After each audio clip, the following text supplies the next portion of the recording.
सांसों की माला पे सिमरूं मैं शिव का नाम। सांसों की माला पे सिमरूं मैं शिव का नाम। अब तो दुनियादारी से है मेरा क्या काम। सांसों की माला पे सिमरूं मैं शिव का नाम।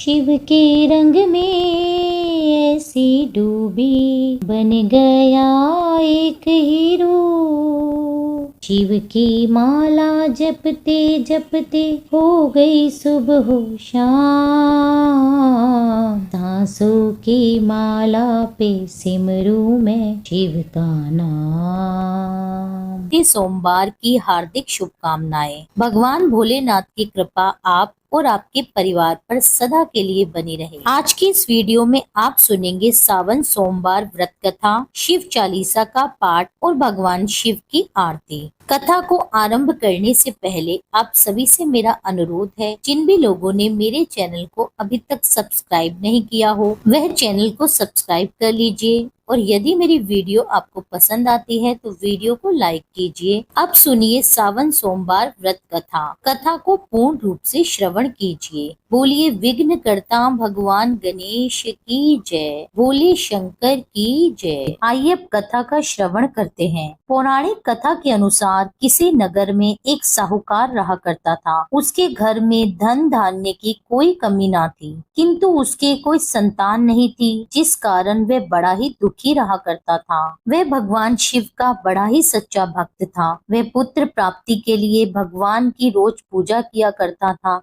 हर सोमवार की वह व्रत किया करता था और रोज मंदिर में जाकर भगवान शिव और माता पार्वती की पूरे विधि विधान से पूजा किया करता था। उसकी भक्ति को देखकर एक दिन माता पार्वती उससे बड़ी ही प्रसन्न हो गईं और भगवान शिव से उस साहूकार की मनोकामना को पूर्ण करने का आग्रह करने लगी। माता पार्वती की ऐसी इच्छा सुनकर भगवान शिव ने कहा, हे पार्वती, इस संसार में सभी प्राणियों को उनके कर्मों के अनुसार ही फल मिलता है और जिसके भाग्य में जो भी लिखा हो उसे भोगना ही पड़ता है। किंतु माता पार्वती ने साहूकार की भक्ति का मान रखने और उसकी मनोकामना पूर्ण करने की इच्छा जताई। माता पार्वती के इतना आग्रह करने पर भगवान शिव ने साहूकार को पुत्र प्राप्ति का वरदान तो दिया और साहूकार से कहा, तुम्हारे पुत्र की आयु केवल 12 वर्ष की ही होगी। माता पार्वती और भगवान शिव की इस वार्तालाप को साहूकार सुन रहा था। इस बात को सुनकर साहूकार को ना तो इस बात की बहुत खुशी हुई और ना ही ज्यादा दुख। वह अब भी पहले की तरह ही भगवान शिव और माता पार्वती की पूजा करता रहा। कुछ समय के बाद साहूकार के यहाँ पुत्र ने जन्म लिया और उस पुत्र के 11 वर्ष के होने पर उसे पढ़ने के लिए काशी भेजने का विचार किया। साहूकार ने उसके मामा को बुलाकर उन्हें बहुत सारा धन दिया और मामा से कहा कि तुम इस बालक को काशी विद्या प्राप्ति कराने के लिए लेकर जाओ और कहा, रास्ते में जाते समय तुम जगह जगह यज्ञ कराते जाना और जहाँ यज्ञ कराओ वहाँ ब्राह्मणों को भोजन कराकर यथाशक्ति दक्षिणा देकर संतुष्ट करना। इस तरह मामा और भांजे जगह जगह यज्ञ कराते हुए और ब्राह्मणों को भोजन और दान दक्षिणा देते हुए काशी की ओर चलने लगे। रास्ते में एक नगर पड़ा जहाँ पर उस नगर के राजा की कन्या का विवाह था। जिस राजकुमार से उसका विवाह होने वाला था वह राजकुमार एक आंख से काना था। राजकुमार के पिता ने अपने पुत्र के काना होने की बात छुपाने के लिए एक योजना बनाई। साहूकार के पुत्र को देखकर उसके मन में विचार आया। उसने सोचा, क्यों न मैं इस लड़के को दूल्हा बनाकर राजकुमारी से इसका विवाह करवा दूं। विवाह के बाद इसको बहुत सा धन देकर इसको विदा कर दूंगा और राजकुमारी को अपने साथ अपने नगर ले जाऊंगा। इस तरह साहूकार के लड़के को दूल्हे के वस्त्र पहनाकर उसका विवाह राजकुमारी से करा दिया गया। किंतु साहूकार का पुत्र बड़ा ही ईमानदार था। उसको यह बात बिल्कुल भी ठीक नहीं लगी। उसने अवसर पाकर राजकुमारी के दुपट्टे पर लिख दिया कि तुम्हारा विवाह तो मेरे साथ हुआ है। जिस राजकुमार के साथ तुम्हें विदा किया जाएगा वह तो एक आंख से काना है। मैं काशी विद्या प्राप्ति के लिए जा रहा हूँ। जब राजकुमारी ने अपने दुपट्टे पर लिखी हुई बात बात पड़ी तो उसने अपने माता पिता को यह बात बता दी। राजा ने यह बात जानकर अपनी पुत्री को उस राजकुमार के साथ विदा नहीं किया, जिससे उसकी बारात वहां से वापस चली गई। उधर साहूकार का बेटा और उसके मामा काशी पहुंच गए और वहां जाकर उन्होंने यज्ञ किया। जिस दिन साहूकार के लड़के की आयु 12 वर्ष की हुई, उसी दिन यज्ञ रखा गया। लड़के ने मामा से कहा, आज मेरी तबीयत कुछ ठीक नहीं लग रही। तब मामा ने उसकी यह बात सुनकर उसको कहा कि तुम घर के भीतर जाकर आराम कर लो।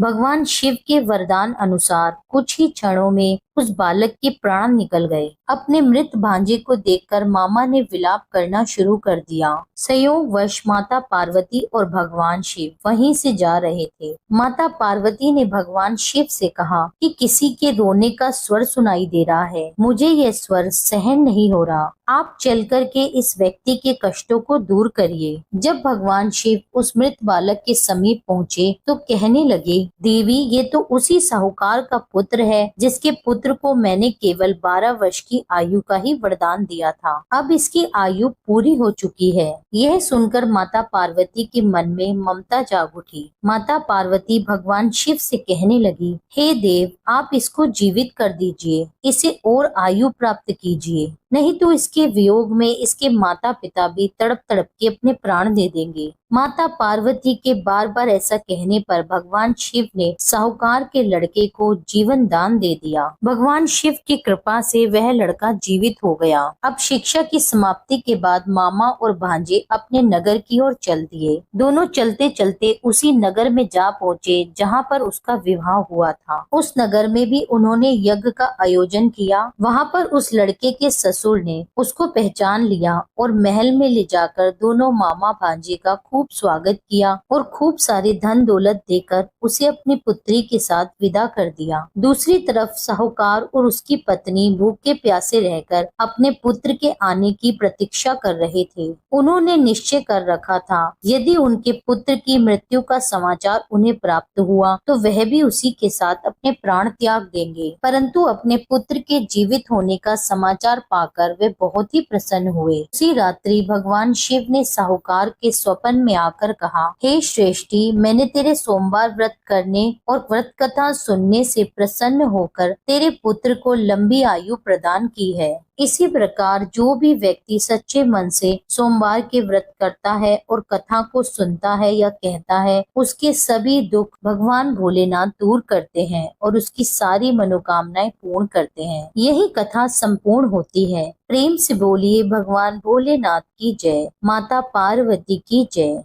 आइए अब शिव चालीसा का पाठ सुनते हैं। जय गणेश गिरजा सुवन मंगल मूल सुजान, कहत अयोध्या दास तुम देयु अभय वरदान। जय गिरजा पति दीन दयाला, सदा करत संतन प्रतिपाला। बाल चंद्रमा सोहतनी के, कानन कुंडल नाग फनी के। अंग गौर सिर गंग बहाए, मुंड माल तन शार लगाए। वस्त्र खाल बागंबर सोहे, छवि को देख नाग मुनि मोहे। मैन मातु की हवे दुलारी, वाम अंग सोहत छवि न्यारी। कर त्रिशूल सोहत छवि भारी, करत सदा शतुरंशयकारी। नंदी गणेश सोहे तहाँ कैसे, सागर मध्य कमल है जैसे। कार्तिक श्याम और गणराऊ, या छवि को कही जात न काऊ। देवन जब ही जाए पुकारा, तब ही दुख प्रभु आप निवारा। किया उपद्रव तारक भारी, देवन सब मिली तुम्हि जुहारी। तुरत षडानन आप पठायु, लव निमेष महामारी गिरायु। आप जलंधर असुर संहारा, सुयश तुम्हारा विदित संसारा। त्रिपुरासुर सन युद्ध मचाई, तब ही कृपा करी लीन बचाई। किया तपई भागीरथ भारी, पूरव प्रतिज्ञाता सुपुरारी। दानिन महम तुम सम कहु नाही, सेवक स्तुति करत सदाही। वेद मही महिमा तुम गाई, अखत अनादि भेद नहीं पाई। प्रकटि उदति मंथन में ज्वाला, जरत सुरासर भय विहाला। कीन दया तह कारी सहाई, नीलकंठ कंठ तब नाम कहाई। पूजन रामचंद्र जब कीना, जीत के लंक विभीषण दीना।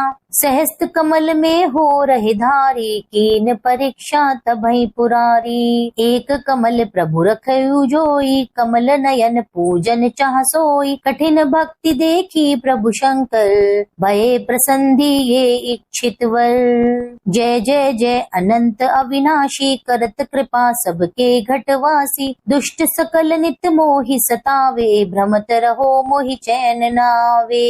त्राहि त्राहि मैं नाथ पुकारो, यही अवसर मोहि जान उबारो। ले त्रिशूल शतुरन को मारो, संकट ते मोहि आन उबारो। मात पिता भ्राता सब होई, संकट में पूछत नाही कोई। स्वामी एक है आस तुम्हारी, आए हरो मम संकट भारी। धन निर्धन को देत सदा ही, जो कोई जांचे सो फल पाई। अस्तुति की ही विधि करो तुमरी, क्षमौ नाथ अब चूक हमारी। शंकर हो संकट के नाशन, विघ्न विनाशन मंगलकार। योगी यति मुनि ध्यान लगावे, नारद शारद शीश नवावे। नमो नमो जय नमः शिवाय, सुर ब्रह्मादिक पार न पाए। जो ये पाठ करे मन लाई, तापर होत है शंभु सहाई। ऋनिया जो कोई हो अधिकारी, पाठ करे सो पावन हारी। पुत्र होन की इच्छा कोई, निश्चय शिव प्रसाद ते होई। पंडित त्रयोदशी को लावे, ध्यान पूर्वक होम करावे। त्रयोदशी व्रत करे हमेशा, तन नहीं ताके रहे कलेशा। धूप दीप नैवेद्य चढ़ावे, शंकर सन्मुख पाठ सुनावे। जन्म जन्म के पाप नसावे, अंत धाम शिवपुर में पावे। कहत अयोध्या आस तुम्हारी, जानी सकल दुख हरौ हमारी। नित्य नेम उठ प्रात ही, पाठ करो 40। तुम मेरी मनोकामना पूर्ण करो जगदीश। मंगशीर छठी हेमंत ऋतु, संवत 64 जान। स्तुति 40 शिव ही, पूर्ण कीन कल्याण। ओम जय शिव ओमकारा, प्रभु हरि शिव ओमकारा। ब्रह्मा विष्णु सदा शिव, ब्रह्मा विष्णु सदा शिव। अर्धांगी धारा, ओम जय शिव ओमकारा। एकानन चतुरानन, पंचानन राजे। हंसानन गरुड़ासन, वृषवाहन साजे। ओम जय शिव ओमकारा। दो भुज चार चतुर्भुज, 10 भुज अति सोहे। तीनों रूप निरखते, त्रिभुवन जन मोहे। ओम जय शिव ओमकारा। अक्षमाला वनमाला, मुंडमाला धारी। त्रिपुरारी कंसारी, करमाला धारी। ओम जय शिव ओमकारा। श्वेतांबर पीतांबर, बागांबर अंगे। सनकादिक ब्रह्मादिक, भूतादिक संगे।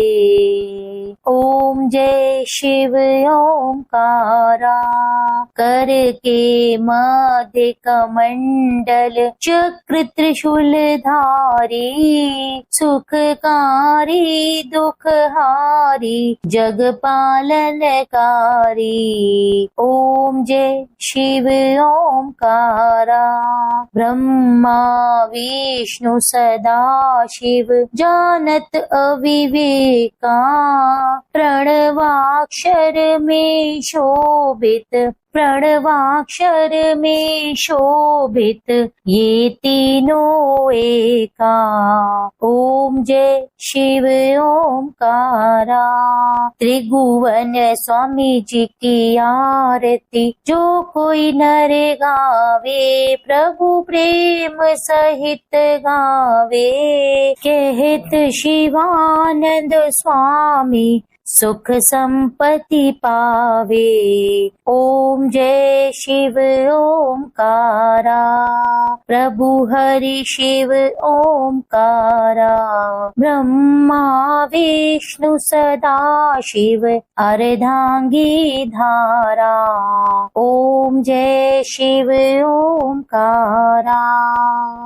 यह था आज का वीडियो। उम्मीद करती हूँ ये वीडियो आपको पसंद आया होगा। वीडियो अच्छी लगी हो तो मेरे चैनल को सब्सक्राइब कर लीजिए। वीडियो को लाइक करके कमेंट में लिख दीजिए हर हर महादेव। मिलती हूँ आपसे एक अगली वीडियो में। जब तक के लिए जय श्री राधे।